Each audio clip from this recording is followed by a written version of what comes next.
যেহেতু কিছুক্ষণ আগে হলো আমার একজন বলে গেল যে গত বছরে হলো 2808 জন নারী নির্যাতনের শিকার হয়েছে।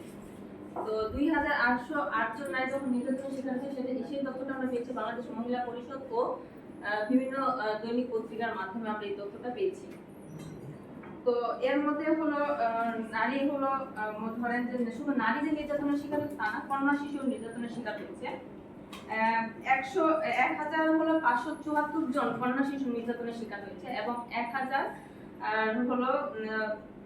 243 জন নারী হলো নির্যাতনের শিকার হয়েছে। এর মধ্যে ধর্ষণ, তারপর পাচার, এসিড নিক্ষেপ, তারপর ধরেন যে আপনার হলো দলবদ্ধভাবে ধর্ষণ, যৌন নিপীড়ন, তারপর হলো বাল্য বিবাহ, এর বিভিন্ন ধরনের এই নির্যাতনের শিকার হয়ে যাচ্ছে। তার মধ্যে আমি কিছু সংখ্যা বলবো। 739 জন হলো হত্যার শিকার হয়েছে নারীরা গত বছরে, আর হলো 60 জন কন্যা এবং 230 জনের মতো রহস্যজনক মৃত্যু হয়েছে নারীর। এর তথ্য এখন পর্যন্ত উদ্ঘাটন করতে পারেনি প্রশাসন। তার মধ্যে আবার এসিড নিক্ষেপ হয়েছে 9 জন, আর হলো দগ্ধ হয়েছে 34 জন। যৌতুকের জন্য শিকার হয়েছে 52 জন, পারিবারিক সহিংসতার জন্য শিকার হয়েছে 37 জন, গৃহকর্মী হত্যা এবং নির্যাতনের শিকার হয়েছে 17 জন।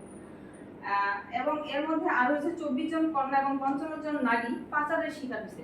মানে একটু ভাবা যায় যে আমাদের দেশের নারীরাও কিভাবে পাচার হয়ে যাচ্ছে, এবং এটা খুব কম হলো নিউজে আসে।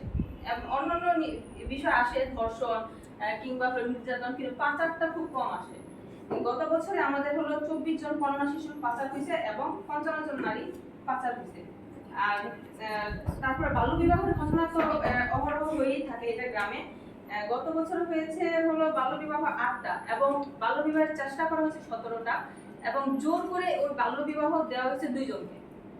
হ্যাঁ, তারপর শুধু সংবিধানই নয়, নারী, পরিবার, সমাজ, রাষ্ট্র সর্বক্ষেত্রে সুরক্ষার বিভিন্ন সময় তৈরি করা হয় বিভিন্ন ধরনের আইন। হ্যাঁ, তো এই আইনটা আপনারা দেখেন যে শিশু আইন 2013 সালে বাস্তবায়ন করা হয়েছে। তারপরে আপনার নারী ও শিশু নির্যাতন দমন আইন হচ্ছে 2000 সালে, সেটা সংশোধন করা 2020-এ আনা হয়েছে। তারপর বাল্য বিবাহ নিরোধ আইন করা হয়েছে 2017 সালে, যৌতুক নিরোধ আইন করা হয়েছে 2018 সালে। এসিড সন্ত্রাস দমন আইন করা হয়েছে 2002 সালে, নারী পারিবারিক সহিংসতা প্রতিরোধ ও সুরক্ষা আইন করা হয়েছে 2010 সালে। কিন্তু সেটা কতটা বাস্তবায়ন হয়েছে? আইন তো বাস্তবায়ন হয় ঠিকই, কিন্তু সেটা কার্যকর হয় না। সেটা কিছুটা আমাদের প্রশাসনেরও সমস্যা, আমাদেরও সমস্যা।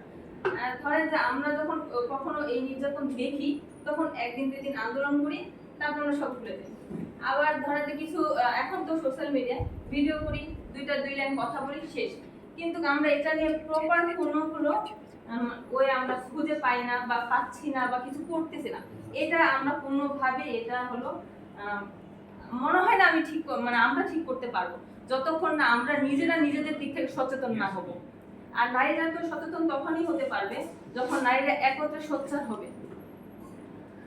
আর এই আমাদের বাংলাদেশের নারীরা সুরক্ষা আইন যদি সঠিকভাবে পালন করে থাকে বাংলাদেশ সরকার কিংবা হলো আমাদের প্রশাসন, তাহলে আমরা মেয়েরা সুরক্ষিত থাকবো।